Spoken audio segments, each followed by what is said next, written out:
Video में दशहरे की एक काल्पनिक कथा और इस दिन के महत्व के विषय पर विश्लेषण करेंगे। तो वीडियो के अंत तक बने रहना। यदि वीडियो आपको पसंद आता है तो वीडियो को लाइक और शेयर करना और चैनल को सब्सक्राइब कर लेना। तो आज का विश्लेषण शुरू करते हैं। लंका युद्ध में ब्रह्मा जी ने श्री राम से रावण वध के लिए चंडी देवी का पूजन कर देवी को प्रसन्न करने को कहा और बताए अनुसार चंडी पूजन और हवन हेतु दुर्लभ 108 नीलकमल की व्यवस्था की गई। वहीं दूसरी ओर रावण ने भी अमरता के लोभ में विजय कामना से चंडी पाठ का प्रारंभ किया। यह बात इंद्रदेव ने पवन देव के माध्यम से श्री राम के पास पहुंचाई और परामर्श दिया कि चंडी पाठ यथासंभव पूर्ण होने दिया जाए। इधर हवन सामग्री में पूजा स्थल से एक नीलकमल रावण की मायावी शक्ति से गायब हो गया और श्री राम का संकल्प टूटता सा नजर आने लगा। वही इस बात का था कि देवी मां रूठ न जाए। दुर्लभ नीलकमल की व्यवस्था तत्काल असंभव थी। तब भगवान राम को सहज ही स्मरण हुआ कि मुझे लोग कमल नयन नवचंड लोचन कहते हैं, तो क्यों न संकल्प पूर्ति हेतु एक नेत्र अर्पित कर दिया जाए।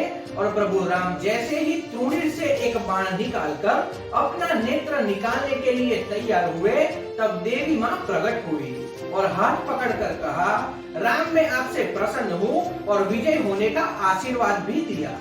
वही रावण के चंडी पाठ में यज्ञ में बालक का रूप धरकर हनुमान जी सेवा में जुट गए। हनुमान जी की निस्वार्थ सेवा देखकर राम जी ने हनुमान जी से वरदान मांगने को कहा। इस पर हनुमान जी ने विनम्रता पूर्वक कहा, प्रभु आप प्रसन्न है तो जिस मंत्र से यज्ञ कर रहे हैं उसका एक अक्षर मेरे कहने से बदल दीजिए। ब्राह्मण इस रहस्य को समझ नहीं सके और तथास्तु कह दिया, यानी ब्राह्मणों ने तथास्तु कहा। और ऐसे में हनुमान जी ने मंत्र में जया देवी बुढ़ती हरिणी में ह के स्थान पर क उच्चारण करे, यह मेरी इच्छा है, यह बात बताई। बुढ़ती हरिणी यानी कि प्राणियों की पीड़ा हरने वाली, और करिणी का अर्थ हो गया प्राणियों को पीड़ित करने वाली। और यही मंत्र का उपयोग कर रावण ने यज्ञ किया, जिससे देवी रूठ गई और रावण का सर्वनाश करवा दिया। हनुमान जी महाराज ने श्लोक में ह की जगह क करवाकर रावण के यज्ञ की दिशा ही बदल दी। तो इस तरह से रावण का अंत हुआ। अब हम दशहरे से जुड़े धार्मिक कार्यों के विषय में जानते हैं। चौमासे में जो कार्य स्थगित किए गए होते हैं उनके आरंभ के लिए साधन इसी दिन से जुटाए जाते हैं। क्षत्रियों का यह बहुत बड़ा पर्व भी माना जाता है। इस दिन ब्राह्मण सरस्वती पूजन तथा क्षत्रिय शस्त्र पूजन आरंभ करते हैं। विजयादशमी या दशहरा एक राष्ट्रीय पर्व है, अर्थात अश्विनी शुक्ल दशमी को सायंकाल तारा उदय होने के समय विजय काल कहा जाता है, यानी विजय समय उसे माना जाता है। यह सभी कार्यों के लिए सिद्ध भी माना जाता है। अश्विनी शुक्ल दशमी पूर्व विद्या निश्चित, पर विद्या शुद्धि और श्रवण नक्षत्र युक्त सूर्योदय व्यापिनी सर्वश्रेष्ठ होती है। अपराह्य काल श्रवण नक्षत्र तथा दशमी का प्रारंभ विजय यात्रा का मुहूर्त माना गया है।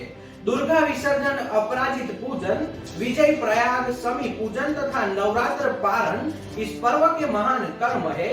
इस दिन संध्या के समय नीलकंठ पक्षी का दर्शन शुभ माना जाता है।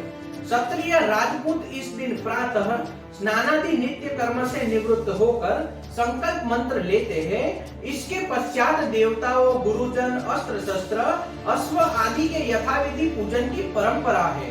नवरात्रि के दौरान कुछ भक्त उपवास और प्रार्थना स्वास्थ्य और समृद्धि के संरक्षण के लिए रखते हैं। यह सभी भक्त इस व्रत के समय मांस, शराब, अनाज, गेहूं और प्याज नहीं खाते। नवरात्रि और मौसमी परिवर्तन के काल के दौरान अनाज आमतौर पर परहेज कर दिया जाता है, क्योंकि मान्यता है कि अनाज नकारात्मक ऊर्जा को आकर्षित करता है।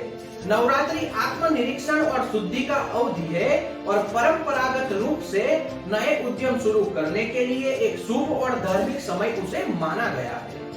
तो इस तरह से भारत में दशहरे का दिन नवरात्रि के 9 दिन खत्म होने के बाद मनाया जाता है और इस दिन को विशेष रूप से भारत में प्रत्येक लोग मनाते हैं। तो आज के विश्लेषण में इतना ही। अगर यह विश्लेषण आपको पसंद आया हो तो वीडियो को लाइक और शेयर करना और चैनल को सब्सक्राइब कर लेना, ताकि हम इसी तरह से दूसरे अच्छे वीडियो बनाते रहे। जय हिंद।